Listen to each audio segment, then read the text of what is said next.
Salut à tous et bienvenue sur ma chaîne éducative. Dans cette vidéo, je vous propose une expression écrite inspirée de Le dernier jour d'un condamné pour vous aider à mieux comprendre l'œuvre et à réussir vos devoirs. Restez avec moi jusqu'à la fin pour découvrir des conseils précieux et des exemples concrets. Pour le niveau baccalauréat, c'est un type d'examen de français pour la production écrite, une leçon ou bien une production écrite, un examen de production écrite, chapitre.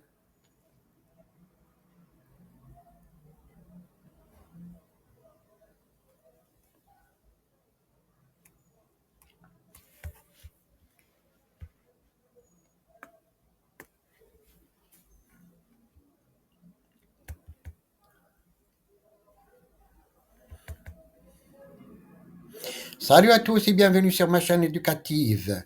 Dans cette vidéo, je vous propose une expression écrite inspirée de Le dernier jour d'un condamné pour vous aider à mieux comprendre l'œuvre et à réussir vos devoirs. Restez avec moi jusqu'à la fin pour découvrir des concepts précieux et des exemples concrets. Niveau baccalauréat 1, un examen pour le français. Production écrite, chapitre 40 et chapitre 41. Je répète, production écrite, chapitre 40 et chapitre 41 du roman Le dernier jour d'un condamné. Sujet de la production écrite. L'énoncé. Le narrateur du texte exprime une obsession pour la figure du roi qu'il perçoit comme liée à son destin. Dans quelle mesure pensez-vous que la figure du pouvoir politique, social, familial peut influencer psychologiquement un individu placé dans une situation de vulnérabilité?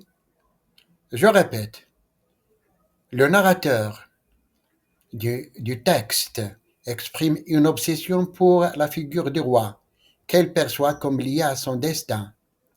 Dans quelle mesure pensez-vous que la figure du pouvoir politique, social, familial peut influencer psychiquement un individu placé dans une situation de vulnérabilité? Développez votre point de vue dans un texte argumentatif d'une quinzaine de lignes en vous appuyant sur des exemples littéraires ou sur votre expérience de lecteur. Les critères de la correction. Premier critère d'évaluation du discours 5 points. La conformité à la consigne d'écriture, le texte produit répond-il à la question posée et respecte-t-il la longueur demandée, la cohérence de l'argumentation sur 2 points, les arguments sont-ils pertinents, logiquement organisés et appuyés par des exemples précis, littéraires ou expériences personnelles, structure du texte, organisation de progression du texte, 2 points. Le texte comporte-t-il une introduction, présentation du sujet et problématique, un développement avec des arguments et des exemples et une conclusion avec un point de vue personnel? La progression des idées est-elle claire et logique? Critères d'évaluation de la langue 5 points, vocabulaire, usage de termes précis et variés sur un point. Le vocabulaire employé est-il adapté au sujet précis et suffisamment varié? Le syntaxe, construction de phrases correctes, un point. Les phrases sont-elles grammaticalement correctes et bien construites? Orthographe d'usage et orthographe grammaticale sur un point. L'orthographe des mots et les accords grammaticaux sont-ils respectés? La conjugaison et emploi des temps verbaux sur un point. La conjugaison des verbes est-elle correcte et des temps verbaux sont-ils employés de manière appropriée? La ponctuation est mise en page alinéa majuscule sur un point. La ponctuation est-elle utilisée correctement pour faciliter la lecture et la mise en page? Alinéa majuscule est-elle respectée? Maintenant, on passe à la correction de la production écrite possible. L'ascension et l'exercice du pouvoir, l'ascension et l'exercice du pouvoir, qu'il soit politique, social ou familial, constitue une force prégnante capable de façonner profondément la psyché d'un individu en situation de faiblesse. La fascination, l'opposition ou la soumission face à cette autorité peuvent engendrer des obsessions et déterminer des destins. Dans quelle mesure cette figure du pouvoir peut-elle exercer une emprise psychologique déterminante sur une personne vulnérable? Dans le domaine littéraire, la tragédie Antigone de Jean Anouilh illustre avec force l'impact du pouvoir politique incarné par Créon sur Antigone. La détermination inflexible du roi et sa capacité de décider de la vie et de la mort confrontent Antigone à une vulnérabilité extrême, la poussant, la poussant à une rébellion solitaire motivée par ses convictions, mais lourde de conséquences fatales.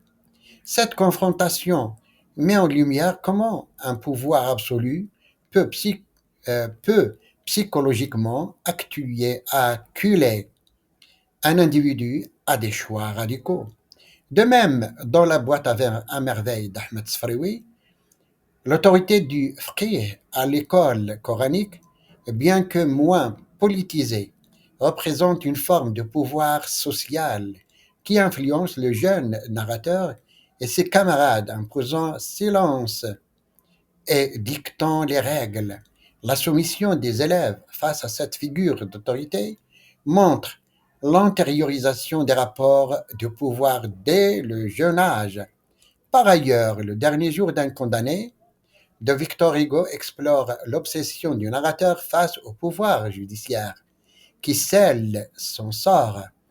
L'attente angoissante de l'exécution et l'impuissance face à la machine judiciaire révèlent une influence psychologique dévastatrice où chaque instant est filtré par la conscience de cette autorité ultime.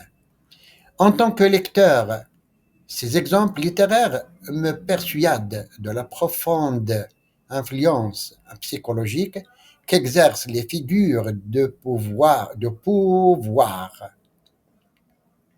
les figures de pouvoir sur les individus vulnérables. Cette influence peut se manifester par une intériorisation des normes et des attentes, une opposition frontale aux conséquences souvent tragiques ou une obsession paralysante face à une autorité perçue comme toute puissante. La vulnérabilité d'un individu le rend d'autant plus susceptible d'être marqué durablement par ces dynamiques de pouvoir. C'est fini. J'espère que vous avez désormais une meilleure compréhension de cette œuvre et des œuvres pour réussir vos devoirs et examens.